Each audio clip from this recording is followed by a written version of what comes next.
m'est demandé en 2 minutes par monsieur l'ambassadeur délégué à la coopération de vous présenter un appel à projet. Alors c'est un exercice quelque peu périlleux. Pour autant, je vais essayer de rester dans le créneau horaire en partant de la présentation du président Alfred Marie-Jeanne ce matin, puisqu'il disait qu'il s'agissait pour nous de faire de cette contrariété des sargasses une opportunité à travers la mise en place de filières. Ce sont des filières d'élimination, certes, mais également des filières de valorisation des sargasses. Pour ce faire, nous avons besoin de connaître le phénomène, et c'est ce qui a été fait ce matin à travers un partage d'expériences et de faire le point sur les avancées sur le plan scientifique, connaissance du phénomène, et également les impacts du réchauffement climatique. Et le médecin qui vient de me précéder, il a précisé l'impact des pollutions atmosphériques avec la brume de sable notamment.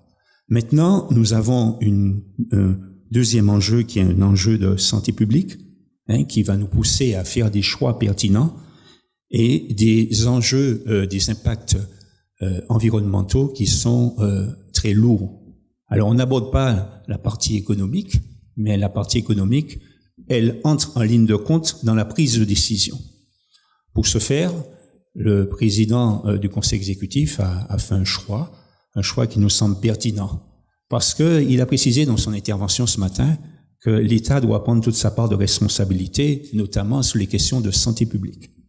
Nous avons engagé déjà, nous nous engageons auprès des entreprises. Il y aura une entreprise qui fera une présentation, l'entreprise Holtex.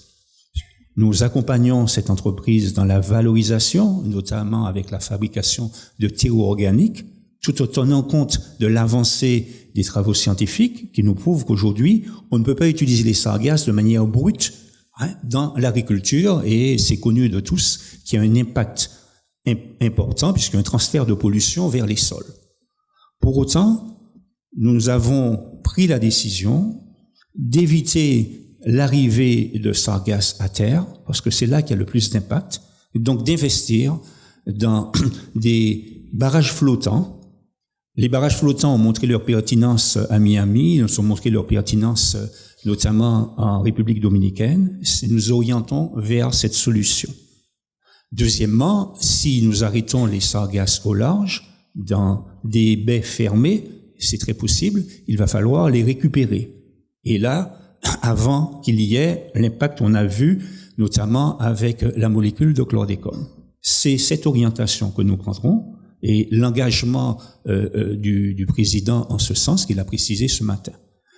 En ce qui concerne l'appel à projet qui sera présenté, effectivement, la Guadeloupe s'est positionnée là-dessus, mais ça pose la question de la gouvernance. Le choix qui a été fait par le président de l'exécutif, c'est effectivement de s'investir et d'investir dans l'acquisition de matériel pour, à travers des conventions, mettre à disposition des communautés d'agglos. Nous avons 3 communautés d'agglos en Martinique. Ça nous permet effectivement d'avoir des interlocuteurs directs et à charge pour elles et avec les communes d'organiser cela.